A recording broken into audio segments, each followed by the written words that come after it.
Hang on 1 second. Yeah. Yeah. I'm recording a podcast, but it's all good. Good morning. Cindy, I'm kidding. I think I pissed her off. Good morning, Cindy.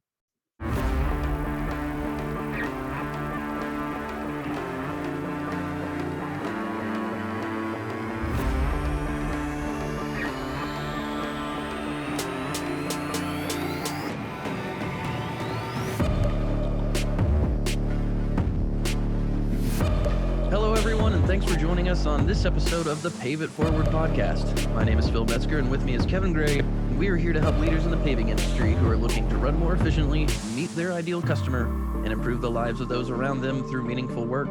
Kevin, how are we doing today? I'm great, my man. I'm great. I'm hopeful that those in our community are safe and sound this morning. We had some wicked weather come through last night. I believe a couple of tornadoes even touched down in our community. Public schools are out today with there's a lot of power outages around town, including apparently a lot of the school facilities. So Wow, we're good. We're saying that apparently one of the tornadoes came within a mile or two of our house, and oh my, yeah, did some damage pretty close to us. So we had the dog and the kiddos down in the basement last night, just for about 20 minutes while it passed. But everybody's good here, and hopeful that everyone in Louisville, Kentucky, and the surrounding areas are doing okay as well this morning. So yeah, that can definitely be scary, especially when you have something like that hit Western Kentucky. Just a couple months ago, end of last year. Yeah. But yeah, that's I actually saw your story last night, and I'd gotten in bed and pulled out the phone, and I remember going down to the basement and all that stuff. And but I'm glad everyone's safe. And obviously the power outages and stuff that can ruin your morning, but as long as everyone's safe, that's a good thing. Yeah, that's a good thing. Yeah, those things are very minor when you look at the big picture of what could have happened in Mayfield. Man, that was devastating. I was those people are still recovering, and they will be for quite a long time. It's pretty cool that we were able to hook up with Charlie Rocket on that, and fortunate enough to have a good enough year last year. We were able to send a pretty significant contribution down to help those folks that were affected by those tornadoes late last year. So that was still got those guys in our thoughts and prayers down in Western Kentucky for sure. As always. So, as always. Well, I hope everyone out there is safe, and I hope everyone out there is having a great day. We look to bring you, the Asphalt business owner, the value that you're looking for today. Just real quickly, we want to give everyone out there the information that they need to help them with their asphalt paving business. So if you wouldn't mind going to paveitforwardinc.com and taking the paving industry report, so we can better serve you. And thank you for your time in doing that. We're getting some results coming in, and we will take those results and we'll provide some information for you. We'll get some other paving professionals on here to help us dive into some of these topics. So thanks. Just head to our website and fill that out, and we appreciate it. But today we're going to talk about training season and trial periods. You had actually brought this topic up to me, Kevin, and I thought it was really good, especially for this time of the year when we can get to the listeners about what actually is going on with their lives right now. It's a great thing. Yes. So you were talking about new procedures for employees that were coming in. And I wanted to go just a step beyond that as well and just kind of dive into the beginning of the season in general. But when you are looking to actually get some new people in, you come off the off season, and you had said getting the right butts in the right seats. So do you actually have a trial period or a procedure that you use for some new employees that might come in? We do. We take, historically we've started mid-March, and we've been kind of going since we worked most of January. We worked quite a few days in February this year even, and we typically start like I said mid-March, but we've been kind of going since January. Worked a few days in February here and there. And we really kind of went into full production mode in the very beginning of March this year, which is kind of uncommon. But I mean, it's like, why we've had the right scopes of work that we could take off with, a lot of base work, some work over stone, some overlay stuff when we had the temperatures. And we were able to take off right away, and we got fully staffed right there, by the beginning of March. And then when what we typically do, we've usually got our core group of guys that come back every season. And we'll typically, we've got some ads we run through the winter. We didn't run quite as many this year because we were, had a really good core come back, and had some guys in, from out of town that came and went. And by the way, we're running like a top. Our guys have really stepped up. That was a big boost for morale around here. Actually, it was kind of cool what the value and the return we're seeing from all that transpiring has created around here. But we'll typically overhire in the spring. We'll bring in an additional, I don't know, 4 to 6 guys, and an additional 25% labor force on top of what we need to operate. We typically run about a 7 to 8 man paving crew. We run 3 to 4 on the prep side, and this year we're running about 5 or 6 on the seal coating, striping, small maintenance side. So that's about that's at 12, 18 to 20 guys in the field. So right now I think we've got 23 hanging around. We've actually maybe down to 22 or 21. We let a couple weed themselves out even over the past couple of weeks, but we do that intentionally because we want to keep a competitive environment around a little bit to start the year. We want to make sure that these guys aren't coming back and just going through the motion and assume that they've got it made, that their job is safe, that they don't have to keep putting out effort. And it kind of gets us springboarded into the season, because it gets everybody, the guys coming back on their toes and alert right away that there's some competition around here. It creates kind of a lively atmosphere. The guys that have really good attitudes and drive and purpose and vision for their futures here in the company really kind of step up and prove, prove, not that they haven't already proven their worth here. They've obviously have, and they're back and have been around for good reason. But they're stepping up and proving that we are not the greenhorns anymore. We're becoming the veteran pieces of this crew, and they do a big job in helping us do the training too. So we take this period to kind of have a tryout. We take this period to do a massive amount of our cross training that we do. We are very dedicated to cross training. So we basically want, these 20 guys that we've got, they're all on specific crews, but this time of year we'll take guys and we'll interchange them. We'll send some paving guys over to prep. We'll send some seal coating guys over to pave. We'll send some paving guys over to seal coat. We want to get these guys eventually. We hope that most of our field staff is capable of doing anything out there in the field on, any given day. If we've got a couple guys that call in, or we've got a big job that we need to send some additional manpower to, we're not sending people out to do things that they've never done before. So it's a great time to cross train. And it's also a great time to bring in some fresh blood and see if they're a good fit for the culture. Because we're always trying to, if we're always trying to evolve and become better as a company, we're always trying to keep the labor force, their talent, their skill, their attitude, their work ethic, their buy-in to the company and to our core values and our beliefs and missions. We always want to keep raising the bar with that.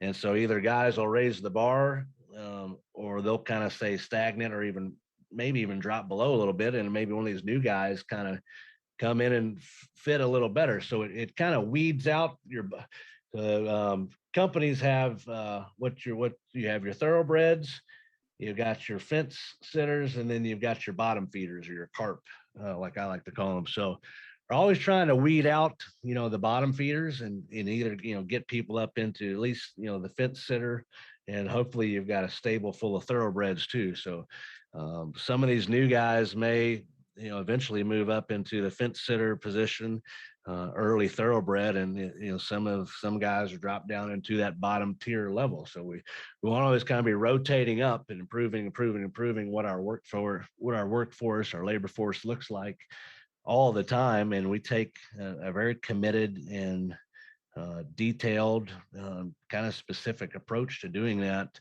in March and even into April. We're April 14th. We're almost halfway through the month of April. We're in here to the second quarter now of 2022. So we'll take another.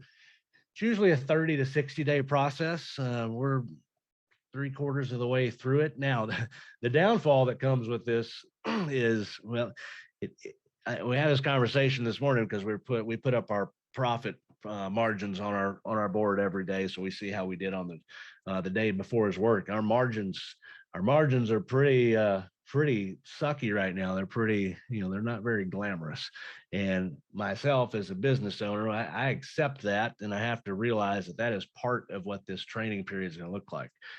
I just said it. We're 20 to 25% overstaffed out there in the field. So what's that mean? Our labor costs are through the roof on these jobs. And I know from experience that yes, our labor costs are going to be exorbitant over March and in April, whatever this training period looks like, because we are overstaffed. We are trying out things. Things are a little slower because we are slowing down to cross train and to train, not just to cross train, but to also train people for specific jobs. So we're taking some turns in equipment. We're taking, different guys are trying the rake, the shovel, maybe operating a skid steer, starting to learn some steel coating techniques. So we're taking time to train. We're taking time to cross train. We're overstaffed in the hope, and it's not a hope for me anymore because I've witnessed it with data and history, starting to get a little wisdom here into my 40s. Finally, can't have inexperience and wisdom. So with this experience is coming a little wisdom. I know that our costs are going to be inflated now, but I know after this process that the return we'll see on the back end when we do get into the meat and potatoes of the season and the busy time, and when it is time to push and the days get hot, that we've got the right people on the team. We've got the right butts in the right seats. That means you got the right people, the right person doing the job they want, the job that makes them happy, and the job that they are best at. We've got those people in those places, and that we're going to see a return on this investment that we are making in this early season to do this training and weeding out process, if you will. So it's it can be tedious. It's hard to manage too, because sometimes you've got way too many bodies out there. So it can become a safety issue as well. We've got to be very careful around this equipment when we've got 2 or 3, sometimes even 4 extra guys out there on a crew on a job site. So it takes all eyes and ears from management and the leadership team out there and myself, just to make sure everybody's staying safe through all of this. But the return that I know now, that I do have the experience that we get on the back end and then in the season, the busy season, and towards the end of the season, that it pays for itself in many ways. So that's why we do it. And that's what we're in the midst of. Like I said, we've probably got another week or 2 of that left. We've about got everybody in the positions that we think they're going to be in long term for the season. And it's come May, man. It's been raining. We've been fighting the weather a little bit, but come May, you hope that weather breaks and the sun comes out and it's 80 plus degrees and dry every day, and it's time to rock and roll. So that's what this process and period is all about for us. Well, it's funny that sometimes we worry that we might not have enough questions for an episode to fill the time, because I got about 4 additional ones just off that.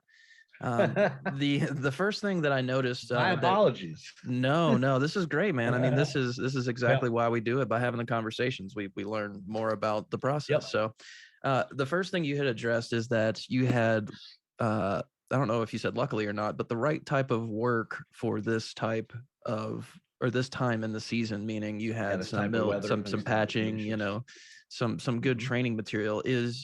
Was that on purpose, rolled over from last year to where it just happens to work out that way? Like, should business owners perhaps be seeking this out, or how does that work? How did that work this year?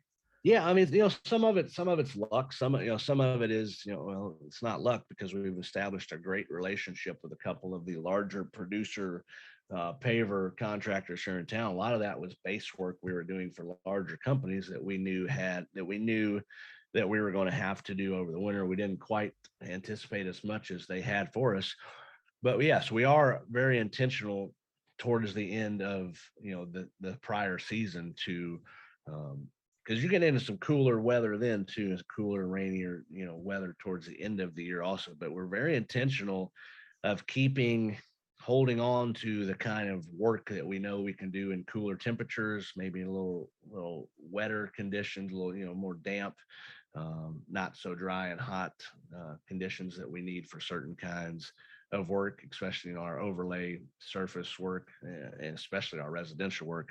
We try to get all that stuff done that we know is better suited for those conditions, and then hang on to some of the stuff that we know we can perform almost as good in warm dry weather as we can in cooler, maybe damper situations. Cloud cover and wind play a huge factor in the aesthetics and the overall final appearance of the product that we install. So we try to be mindful of kind of pushing some of that work into the winter, that we know that the conditions, whether they're great or not so great, we can still execute and give the consumer the quality and the value that they've assumed they're going to get from us when they've hired us, that we've told them we're going to deliver. So Sure. Yeah, it's a very methodical approach, and a little bit of luck. Right. And I assume that, not assume, science, but with the winter coming too, there's going to be a few more opportunities there for broken up asphalt. As far as getting 100%. the right butts and the right seats, you talking about the competition and cross training aspect of it. As you were talking about that, I realized that a lot of it just comes down to leadership. And I know there's definitely things that you talk about with some of the leadership within your company. I know your office manager, Cindy, there, that she is a big part of helping you make decisions and stuff like that. But when it comes down to it, this is a team atmosphere, but it comes out of you making the decision. Does the competition and the cross training ever backfire, or is it you're so steadfast in the model that it always works itself out? I mean, there are some uncomfortable things that arise from doing this during this period. No doubt about it. There's certainly some feelings can get hurt. Certainly, and not every butt's going to get in the exact seat that they may want, because we can't have 20 paver operators, right? Right. We can have 3 to 5 of those. So not everybody's getting the exact seat that they want. But we always encourage people that and we don't just encourage it, we like to back it up with giving that person eventually that opportunity to get into the exact seat they want. Now, people aren't going to produce and perform and be happy and enjoy their work experience if they're always doing something that they don't want to be doing, or always told no, or always we've got a guy, and I don't mind saying his name, Rick, who's on our prep crew, who's been with us just over a year, and brand new to the industry, and he has definitely got the 10 things that require zero talent. Like he is a great employee. He's a great teammate. He's got a ton of leadership abilities, and he's in that, and we've had a lot of discussions about it, and a lot of this comes down to great communication, and I'll get to that in just a second. But like he understands, as bad as he wants to be he wants to be a leader, a foreman, a team lead here in this company. He knows he's got another year or two of learning, exactly what that looks like and exactly what that takes, and development of those skills, and still some more time in the equipment. So, sometimes he's a great example, and hope he doesn't mind me, bringing him up in this. But I think it'll be fine, because he's everything we're looking for in an employee, and he's a period away still from being in the exact seat that he wants to be. And with if you have great communication with these folks and you're very open and honest, as a leader, owner, man, whatever, whoever may be having a conversation with these folks within your team, that this is where we're at, and they've got to be very honest with you of where they want to be. And it's a matter of building in the middle. What does that look like? What does it take to get from point, your point D now to get to, closer to Z, to getting towards the end of the road to where you are in that leadership position. So that's why we do the How I Want to Be Coached exercise. And we're going to do that with the entire company.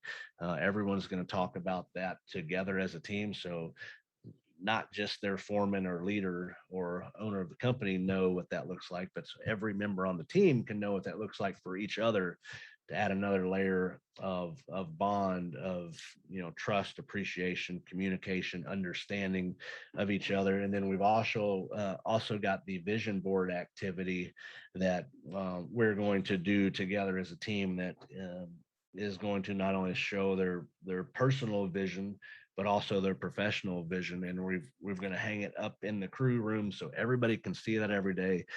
Not only so that person can be reminded of what they've put on that vision board, but their teammates can also see what other people's vision boards look like, to help them better understand each other and to get to know each other on a different level. So as long as you're having, as long as you have great communication, which is a struggle with so many businesses, we struggled with it for many, many, many years. And I think that's why you get into hanging on to some employees for too long sometimes, or because they don't have clear expectations. You haven't given them clear expectations. You don't understand each other. You don't have an open line of communication.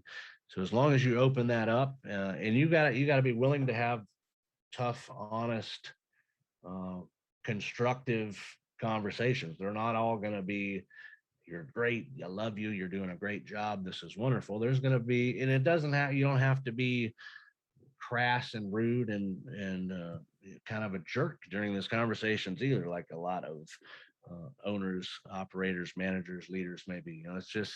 It's got to be a respectful, trustworthy, between both parties, line of communication, that that these tough conversations are had because we do want them to be constructive, and we do respect each other, and we do respect the vision from both parties. So it's so how do you approach that meeting? So do you have rules for this? Like, you don't, like, one thing that I've implemented is, sleep on it, or wait till at least till you can try to calm down, if you need to have a serious conversation. Do you have any just mental rules or ways that you like to approach those conversations? I mean, sleeping on it is a good one, man. If you can get, because a lot of the time those conversations that are had immediately, or right when something happened, or within the first hour, so a lot of that is going to be emotionally driven, right? So it's that the whole thing of sleep on it is you allow your emotional side to calm down a little bit and get your rational, mental side kicked back in a little bit. So that's always good. What we do, Cindy and I we kind of just implemented this the other day, because we've had a couple meetings here recently where this guy is saying this about one of his coworkers, and the coworker is saying this about that guy, and they both will individually bring that to Cindy. But we've noticed when her and I sit down with these two people so that they can kind of hash it out or have this tough conversation, that they're both there. "No, everything's fine. Everything's good. We're fine. We love each other. Oh yeah, we get along great. No." It's like, all right, guys, have these conversations. If we don't have these tough conversations and can't communicate with each other like adults do or should, we're never going to be great. We cannot be great if we do not have communication with each other. So we're going to try to remove me first from these meetings. Now, if we have a couple guys that need to sit and talk to each other, maybe we'll try it with just Cindy, because you're both comfortable enough. Nobody ever comes to me with stuff. Like, it's very rare that I hear anything, because everything's got to be good for the boss. It's like, God, you can tell me bad news too, guys. Like, it's okay, I promise. So they both individually gone to Cindy and talked to her. And it's like, all right, let's see if you can do it together with just her in the room. And if it can't be done with Cindy, I was like, well, maybe, I was like, Cindy, maybe we let Kim or Josh, somebody that they can maybe get a little more comfortable with and relaxed, maybe let their guard down a little bit. Somebody just kind of mediate these conversations and help them work through the issue that maybe it doesn't need to be myself or even you, Cindy. Like if they can't get comfortable enough in that setting, well, who can we select to be the conflict, constructive criticism, communication mediator? Like somebody's going to get a new job title around here. That's what they're going to, that's going to be part of their job, is to be the mediator of conflict.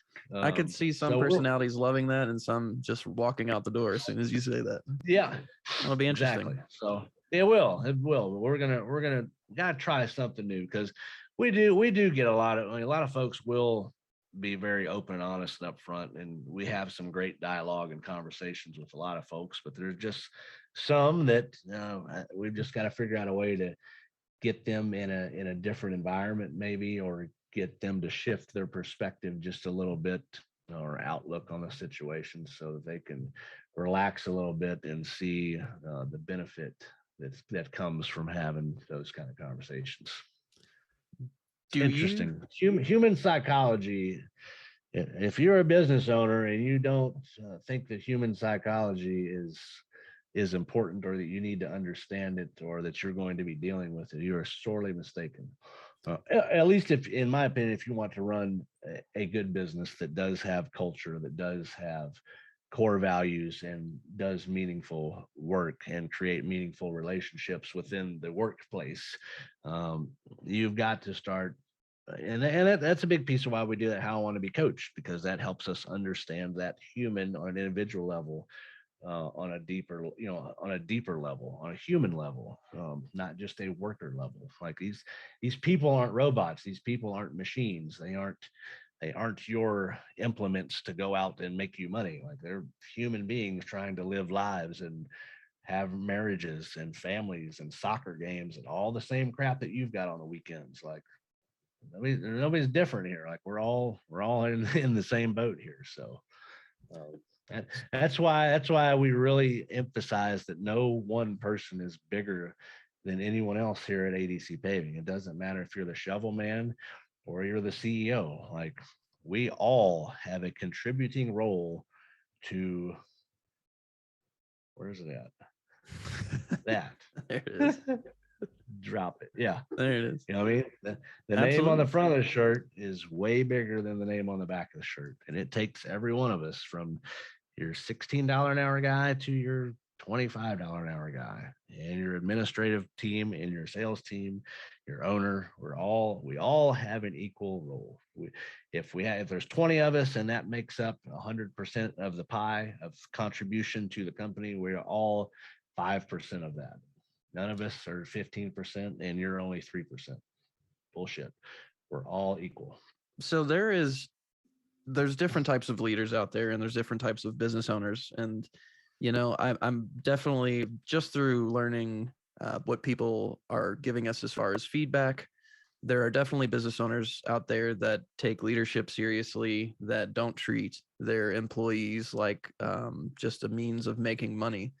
But you came in to a company that was already established. And so you came in with people that have been working at ADC prior to you, that have more knowledge in the industry and everything like that. Do you remember a point when you gave yourself permission to lead and make these decisions? Because I think a lot of people might be fearful of their employees' reactions.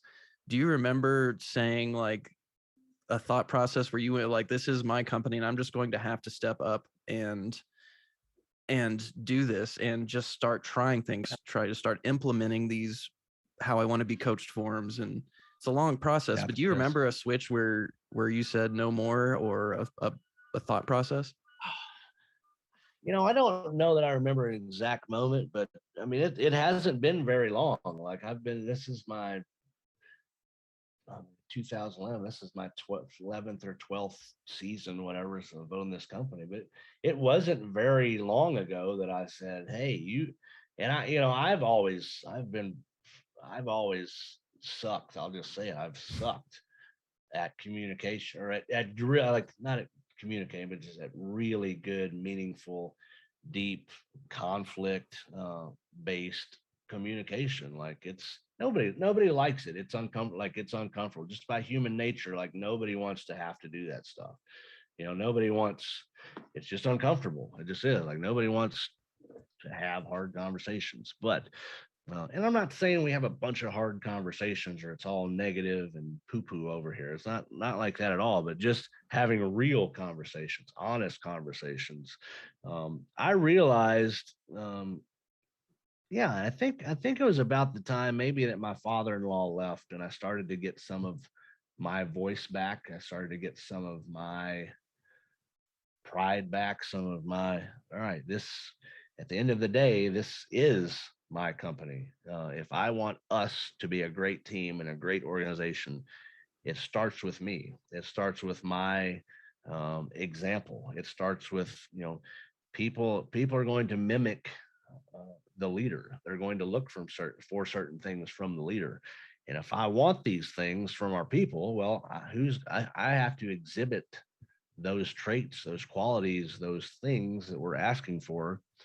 I've got to be the leader in that, and I've got to be hopefully one of the best examples of it around the organization, or nobody's ever going to buy into. It's kind of like if you've never laid a ton of blacktop, and you're out there demanding that these people lay tons of blacktop for you, and you've never done it. Like, they're not going to buy into that. They're gonna, like, this guy he's just an office jockey that's out here, telling us what to do. Like, they're never going to fully commit. At least I don't think. I mean, obviously there are, larger businesses that, the owner isn't out there on the paver with their crews at any point ever in their career. But I mean, at least in our business, small business, a lot of paving companies our size or smaller, maybe a little bigger. Like, you've got to be out there with your guys. You have to show them, you have to be the example. You have to lead by example in everything you do and everything you want your company to look like. It's that simple.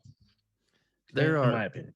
Yeah, there are so many, again, topics that we came up with just in this episode, but I do think diving into the comparison between someone who, and we've gotten a similar question to this before, in that, what does it take to go from the field to managing a company with several crews and all that kind of stuff. I think it would be enjoyable to dive into that. And we also will take a look back on communication. I definitely want to go over the how I want to be coached form and the vision board. I think that might be the next episode, is just going over that form and then how that goes. When are the vision boards going up? Some of that. Well, we've done some of that, so it's kind of, we got some of those wheels in motion at the retreat we did with K&L. Mm-hmm. I've actually got all of the how I want to be coached forms here on my desk, along with their core value index reports and tests that they took. So basically, we're going to do it this week, if we call it rainy day, but it's kind of Easter week. We've got folks that are busy with some personal things. So we thought next rain day after this week, we're going to sit down and finish all that stuff up. So it'll be soon. As soon as we get that done, I mean, we can absolutely, I think it would be great to talk about, because I feel that's kind of a cutting edge, innovative, if you will, practice or exercise that we're doing that most people haven't or won't or don't yet. And I think if we can showcase that, man, it's something that could be really cool. May even be able to set up back there, shoot back there where you can see all the vision boards around me in that crew building, or get some video back there or something, so we can show folks what that looks like when it's all said and done. So yeah, that sounds great. Yeah, absolutely. And what we're creeping into here is just, a lot of business owners, the biggest nightmare or the biggest headache in their job is dealing, in air quotes, with their employees, and just how to, maybe the missing piece is just improved communication, and that's a skill that other people can learn. But We're going to go ahead and wrap this episode up because I know that you have an opportunity today to go lay some asphalt. But real quick, I am going to go lay some asphalt today. Yeah. Anything you're particularly excited about on the schedule? We're actually going to put the top on Cindy's driveway today. This afternoon, we put the base. We did a lot of grading and drainage work out there last fall. We put a base on it before winter, and we're going to go put the surface on it this afternoon. So it's about 100 tons going down on her driveway. We've got 2 driveways we're paving this morning beforehand, and then we're going to go hit hers this afternoon. We got to be loaded out of the plant by 2:00. Our producer has a company-wide meeting at 2 today. So like, you guys got to get this out of here by 2. So we are against the clock. Jake actually just called me from the field right before we got on this. He said, "You want me to order the Cindy's mix from the other plants just so we don't have to have it loaded out by 2?" And I was like, no, we are going to figure out how to get it loaded out by 2. I said, you got an hour and a half on your first job, and you need to be out of your second job by noon. If we do that, we'll have it loaded out by 2. Right? And I didn't want to give him a backup plan. Like I wanted to test him here. It's like, no, let's see what we got. Because in my mind, nice. I know if we execute, we can have all that mix loaded out there by 1. So now are you going now if this bites me in the ass, we're not going to get our driveway paved today, but yeah, it does help that it's Cindy. But so like it's going to happen. Are you just going to like step back and not do anything? Are you going to let Jake take the show over, or? I don't know. I mean, I could easily go out there and we can make sure we're loaded out by 2 for sure. Yeah. See how it goes. I think I don't know. I haven't gotten that far yet. All right. Well, we should release this on. I haven't gotten that far.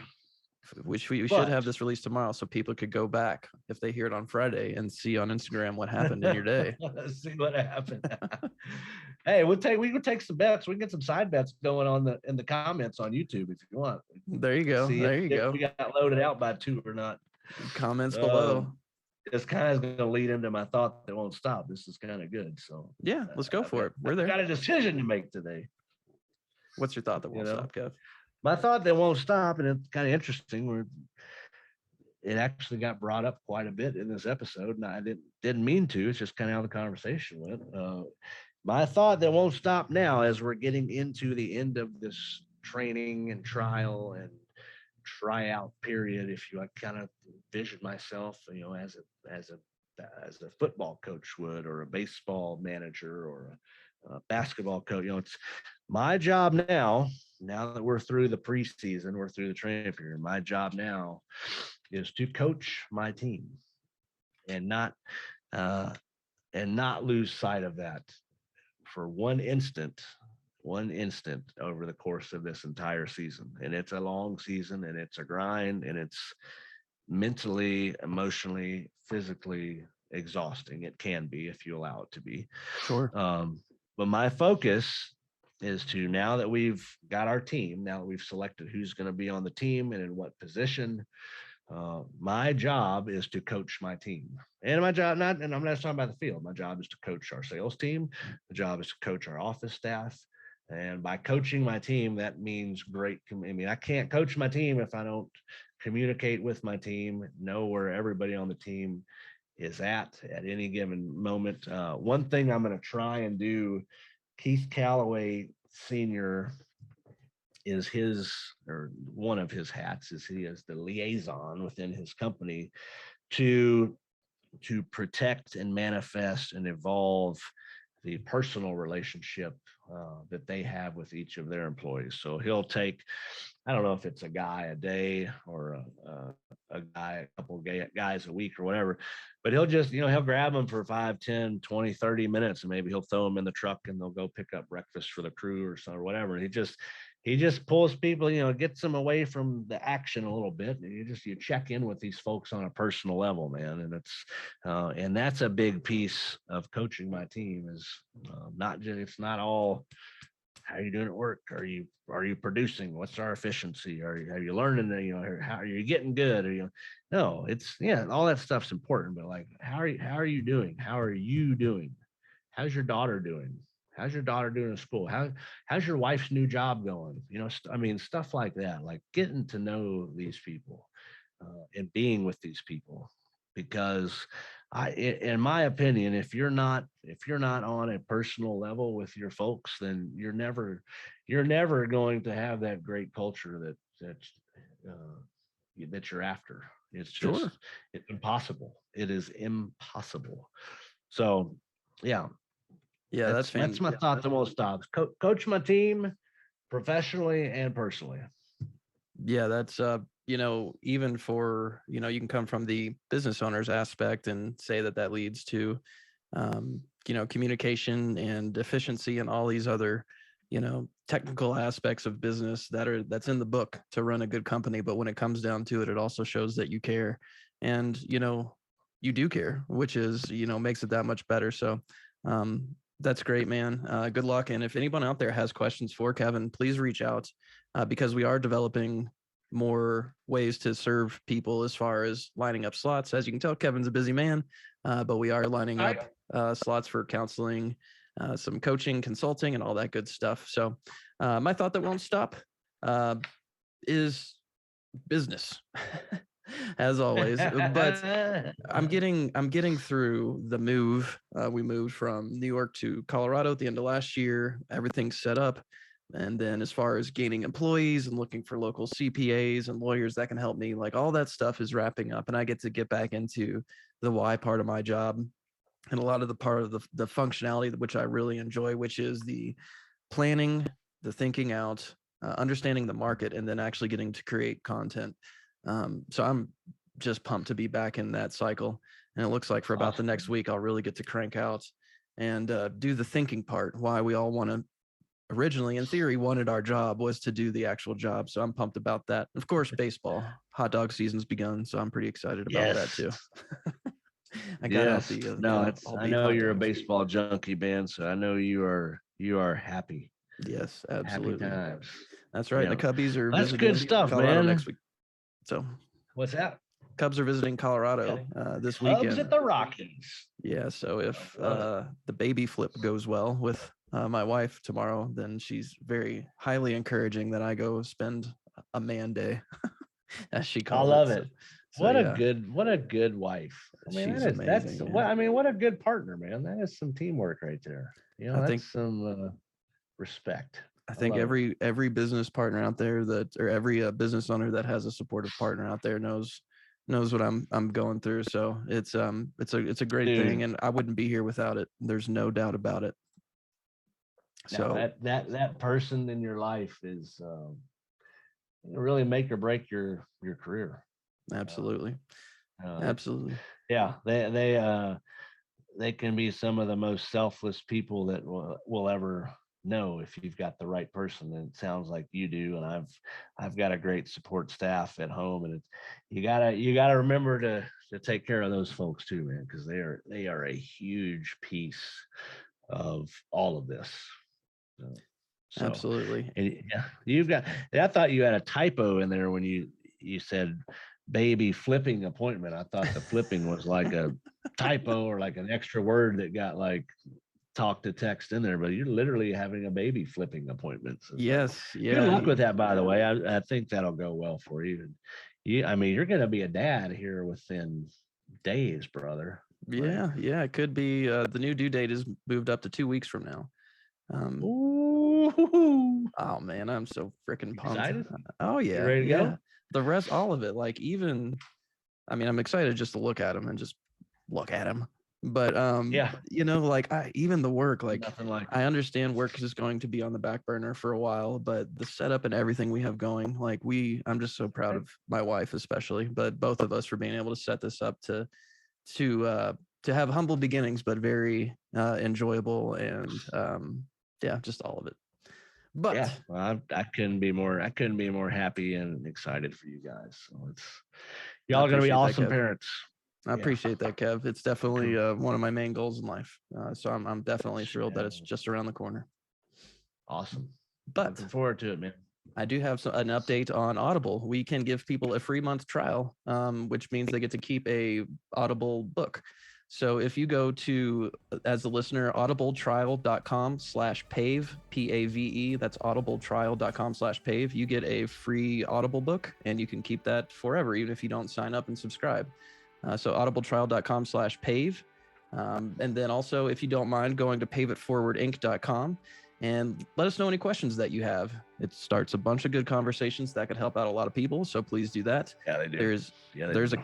There's a contact form at the bottom of every page. So let us know, or you can email hello@paveitforwardinc.com.